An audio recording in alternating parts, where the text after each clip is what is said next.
This one, it looks way cooler, and it is way cooler. And they come around here, it's like a C-bid. It's much more sophisticated than PhoneSet 1. PhoneSet 2, it actually can point in 3 axes, right? So we can steer around and point at things. It still has a camera, but it's a much more sophisticated spacecraft. This doesn't actually have the physical smartphone stuffed in the middle. It has just the main board from the smartphone. We peel a smartphone apart, and we extract the main board and stick it in the middle of this. Okay? And the real question for PhoneSet 2 was, just how cheap can you make a fully functioning spacecraft? And again, in hardware, it's about $10,000 worth of hardware. One of the things that makes this so cost-effective is you'll notice the solar cells are kind of an unusual shape. Yeah. Right? And that's because the usual solar cells, high-efficiency space-rated solar cells that we use on satellite, they're big and they're very expensive. Several $100s a piece. Yeah. Right? When they manufacture those solar cells, they trim the corners off. They're basically scrap. Oh, wow. These are the trimmed off corners. So we can buy these for a couple bucks a piece, right? And we get a bunch of interns to test them, right? And so we match them and we'll build them into these solar panels. These solar panels are multi-layer boards, and sandwiched in the board is actually torque coils that allow it to react against Earth's magnetic field as part of its pointing algorithm. Right? So we have multifunction, highly integrated, densely packed, really low cost, but fully functioning spacecraft that can do real science and technology development in space. So that worked great. We flew several of these. They did a good job. Pumpkin is a commercial company that makes all sorts of CubeSat parts. One of the things they make is this metal chassis, and it's more cost effective for us to go buy that metal chassis than it is for us to make it. Right. So where it makes sense, we'll just go buy it. Yeah. Okay? Saving money wherever you can. Yeah. Lots of universities are flying CubeSats, a number of small companies. That's why this whole ecosystem of little companies making parts has kind of evolved. You can go buy from a website all the parts you need to do a CubeSat. Now, the hard part is integrating them, making them work, right? Yeah. Writing the software. That's difficult, but you can go buy the parts. In our case, most of the parts that we need are very specific. So the only thing we really go buy is the metal chassis. Yeah. So the success of PhoneSat led to the development of this, which is called the Edison Demonstration of Spacecraft Networks, or EDSN. And we're flying 8 identical spacecraft. It's a little bit bigger than a single CubeSat. It's 1.5 in length. Yeah. But the basic concept is the same, and you can tell it looks very similar. However, it's got a lot more radio capability. It actually has 3 radios. You can see it's got 2 antennas here, and it also has a patch antenna on this end, and a GPS on this end. And it's got a scientific payload inside. We're flying 8 of these guys, as I mentioned, to figure out how did they talk to each other, so that we don't have to talk to all of them as individuals. We can just say, hey group, go get your data, send it back, and one of them talks down to the ground through this patch antenna. Right. And these antennas are for them to talk to each other. It's a mesh network. Yeah, basically forms a mesh network in space. We're flying 8 of them at a time, but it's an arbitrary number. It could be 8 or 80 or 800 to do different missions. This will be the largest number that anybody has ever seen at one time. The 8? Yep. You know what? This is a 3D printed model. It's a model of what's inside this. Right? And it's actually very similar to what's inside PhoneSat 2. Right. You can see that there's 3 orthogonal reaction wheels. This is part of what lets it point. Okay? It's too bad this one's not in color. We have some other ones that are printed in color, but it's hard to tell. But if you look right in here, you'll see there's a board stuffed in here kind of on a diagonal, and that's the main board out of the phone. Goes right in solar there. activity, it kind of pushes Right, this little guy in here, that's the phone away. board. And it has to go in diagonally because that's the only way it'll fit. Yeah. Then there's a battery set right in here. What kind of batteries are those? They're sort of off-the-shelf commercial LiPos. How does that work? We test them, of course, to make sure that they're going to Right. survive. But yeah, they're commercial batteries, kind of like what Tesla uses. Yep. Yep. What that rings. Yeah, so you really get a feel for just how full of stuff It is that is, packed. right? It's just packed full. Yeah. We continue to make these things simpler and more robust. Right. So this has a lot of wires, and this has quite a few wires connecting everything together. And this version actually has a back plane. There's a board that goes all the way across, and all these other boards slot into it. Yeah. Right? So it's a much more robust system. With Yeah. many, we got rid of a lot of the wires. Right. So we're flying 8 of these on the EDSN mission, but we didn't just build 8, right? We built like 15. If you're building a few, you might as well build May a as few well do. extras. Build Two some of- spares. 2 of those extras are going up as another mission. 2 of them, it's a mission called Nodes, and it's basically doing what the EDSN mission is doing, where the spacecraft talk to each other, but we put a whole bunch of additional software on board.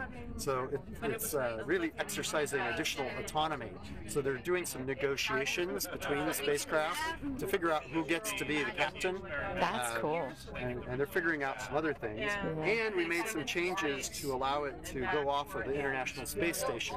Instead of going up on a rocket launch, they'll go up as cargo to the ISS. So there's sort of been an evolution in the technology and the hardware from the earliest version to kind of the latest. What are Basic, the yeah. years between each Yeah, I was of just thinking, the... what's this? Yeah, I think we Yeah. first flew this about 3 years ago. Oh. So it's recent. fast. You have come a Right? long way. And from start of this project to being ready to go to space is about 8 months. So it's very, very fast. Yeah. Typically, a spacecraft mission takes years. Yeah. Now, the technology evolution for these right, has led to this mission, which is called BioSentinel. It's a CubeSat, but it's what's called a 6U CubeSat. So it represents, Six of those. volumetrically 6 of these guys, right? 3 by 2. Yeah.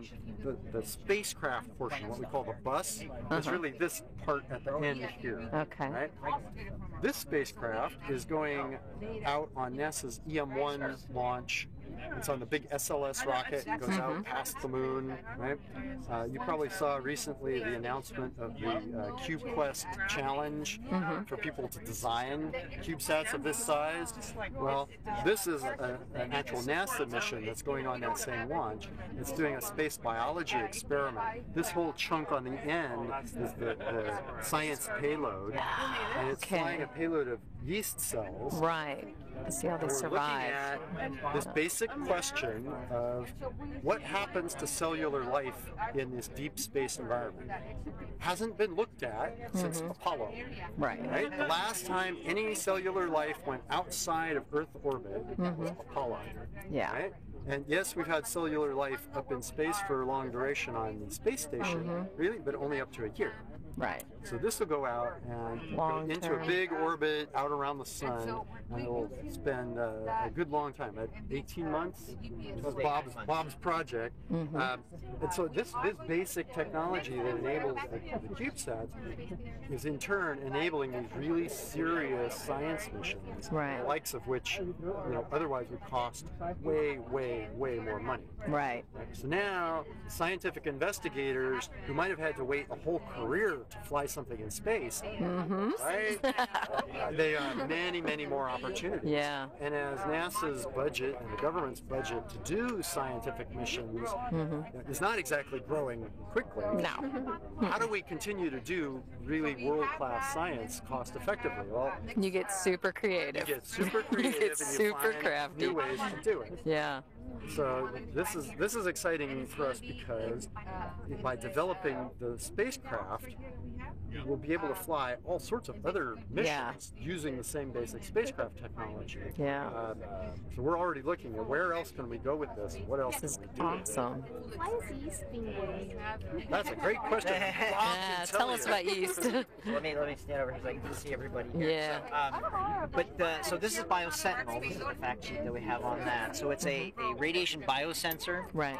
payload that we're trying to gauge the genetic DNA damage caused by space radiation. Okay? So around Earth we have these Van Allen belts that essentially protect us from the radiation that's either galactic cosmic radiation or from the sun. We have solar flares and things like that. They send out a lot of protons. So Earth has got this big shield around it. We sent astronauts to the moon, so they were outside that shield for essentially, a fortnight. I always like to say a fortnight, for a very short period of time, 40 years ago.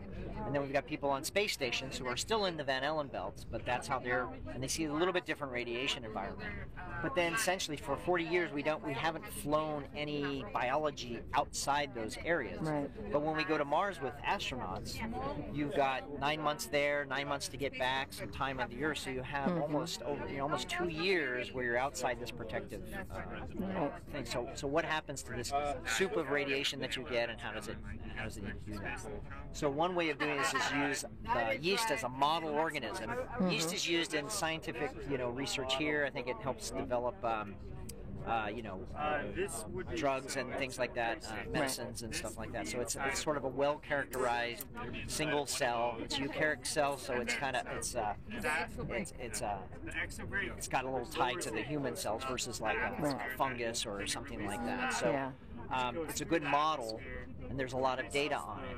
So we've engineered a particular strain, and then what happens is that strain doesn't grow until it gets hit by radiation, gets a double-strand break in the DNA, and then it has a repair mechanism so that it repairs. It creates leucine, which is a amino acid, and then it can grow. So the way we take advantage of that is we essentially put yeast cells in. This is what we call fluidics cards. That we would launch with these things dry, so we just dry the cells, we put them in each of these things. Then when we start the experiment, we've got about 18 of these cards. So this one has 16 wells. So we've got all these kind of complicated ways of bringing in fluids. The blue fluid is actually, this is dye, but we have a Alamar Blue. Alamar Blue is one that can kind of measure the aliveness of the cell. So as they start to grow, so they're they don't grow. They get hit by a radiation cell or radiation. They get a DNA break. Then that particular cell starts to grow and it starts to double. And so as it does that, it will start to eat up the nutrients in it. So it'll go from blue to pink to clear. And what we can do is we can measure that as sort of a growth curve. Also, as you get more cells, if you look down the hole, the more cells you have, the more opaque it'll get. So that you can also have two methods of sort of trying to understand how many cells you grow. Right. And so what you're doing is and then we've got other silicon sensors that tell us about the radiation environments, whether it's high energy particles that come from iron and oxygen, or more like protons, which are lower energy particles, but more of them. Right.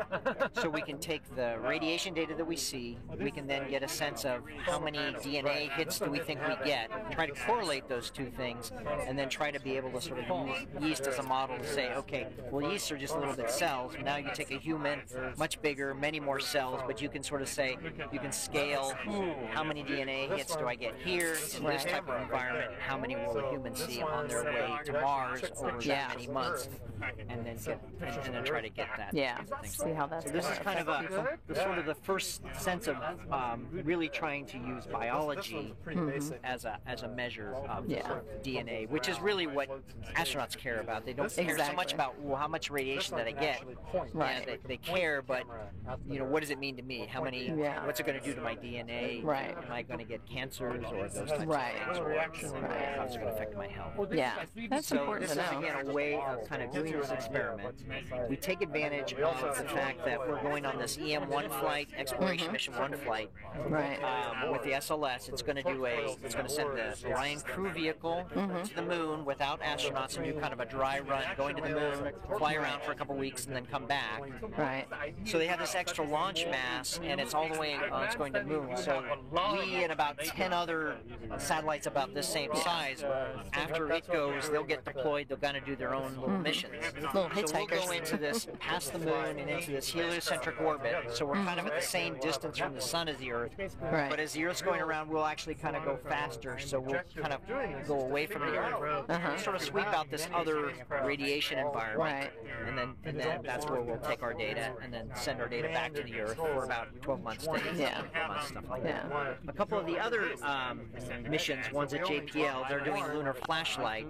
So they'll try to go to the moon and actually they'll use a solar sail. You don't have a picture of it, but they'll actually kind of use the solar sail as a reflector from the sun to try to point some light into the permanently shadowed crater. Then they have a spectrometer that tries to look at that illuminated light, and then they're trying to find out if there's like what kind of water, how much water. What do we got hiding back there? Yeah, exactly. What do you got there? So they'll do that, and then there's another one that's going to try to go at a near-Earth asteroid. So it'll use another big solar sail that kind of inflates out to about 100 feet by 100 feet, and then slowly navigate to a near-Earth asteroid, kind of do a flyby, and it'll have a camera, and try to understand those things like that. So you can think about like those things. We've got some very successful missions going to the bigger ones. Right. There's a lot out there, so you get smaller ones, and you can kind of do it. You don't get maybe as much information, but you get to sample more. So this is a way of using cost-effective way to do it the too, extra man. mass, because you can't put another big payload on there. Right. But you can put a bunch of small ones and do different kinds Get of a things. bunch of little samples. I think is probably more useful than for the money. For the money. That's for the money. You got to think about the money, because Right, and then it gives advantages, well, not only for like universities, smaller companies. We kind of do it to help promote the technology and whatnot, and also again sort of get the some of the other science communities that don't have as much money, but yet come up with good ideas to try things in space. Good fun with that picture. I'm hearing the term payloads. What are payloads? Payload's kind of a generic term. So we like, I'm an engineer, so there's usually we have like the scientists or the people who want to do the experiment, right? And so they have an instrument, or we'll generically call that a payload. So that's going to pay for the mission. When I heard about the That's what I heard that's say. from originally, but it's usually the thing that you want to do, what you want to do. It's the end. It's the goal. Right. And then everything else around here is called the spacecraft bus. So it's like the infrastructure that supports the experiment. This is what it'll take to get it there. So these are solar panels. So these actually have they're kind of all tucked in. These actually fold in on the sides. Right. So they're stowed away. Yeah. They deploy out. Then we send they open up. 3 years ago. And then it actually has a gimbal here, so it can rotate about this axis. So we can actually Get sort of steer and as we're flying along, kind of point towards the sun. Right. We put antennas on the sides. We've kind of lost our little patches here. So you can actually point, you can sort of still stare at the sun, and if say you're at the sun, but then Chad's where the Earth is, I can kind of keep my arrays this way and then steer like an antenna patch that would be like here over so to Chad. you can communicate. And I can communicate that way and stuff like that. So it gives us a bit of flexibility. So the capability of the bus between those to here are going up. We go much further, so even though those little tape measures actually are for like UHF or ham radio type signals, we have these patch antennas which are more sophisticated, but they can handle a longer distance. Yeah. So we get more power because you can see, even those have solar sails, if I'm just pointing at the sun, you just you only get this one side, whereas this folds out and you get more power. You get a little more This has a nice thing that even if it kind of rotates around, it still gets power. Which is why you have all the sails on it, but you don't get the same power. We do a lot of small spacecraft-related activities. So having 8 of these things out there flying, the smaller ones, what kind of things do you have any idea what kind of missions they're going to do, the 8? What things are they looking for? So the technology right now is kind of just trying to figure out how they kind of cooperate. Oh, okay. with So one it's just an another. experiment in making them work. Yeah, and Yeah. they can also take data, but the idea is kind of, again, how do you want to take your measurement, right? So you can have one thing, so you can have a very, that's like, you have a very large, capable spacecraft with many instruments, but essentially in space and time, you're only taking sort of one sample of where you are. Can only be in one place. Then you could also think to yourself, well, what if I wanted to kind of spread myself out? Right. I really want to take multiple points. I want to get a distribution. Right. So things like, radiation, or say like you were going through a comet or something like that, and you wanted to go through, say, the tail of the comet, and you want to understand how dense is the comet particles coming off. You could actually fly a set of these. Right. Given Take that they don't get measurements from a damaged. bunch of different points. Right, and so you could have a set of points, as you kind of go through. Yeah. You're going to get more complete data that way. Right, that would be a cheap way of Yeah. a cheaper way of kind of getting the multiple points. Right. Bigger spacecraft, you couldn't. Yeah. You would take a point here, and then a point here, Yeah. and a point here, and then that way. So it's kind of different ways of measuring things. No, that's cool. I like And it. the autonomy is, again, so that the typical model, because we have big spacecraft, is we have the ground station. It talks to one spacecraft and kind of back and forth. Right. But now, if you've got a lot of spacecraft and you have that same model, it's a lot of work on the ground. Right. So why not try to get these guys to talk to each other and then just still have the one communication? So that's the technology. Give one the mission and let it direct the others, so they're all on the same game plan. I like that. That's cool. How do you operate Got a number of other large numbers of fact sheets of different spacecraft? kinds of Yeah, I'll need to collect those up.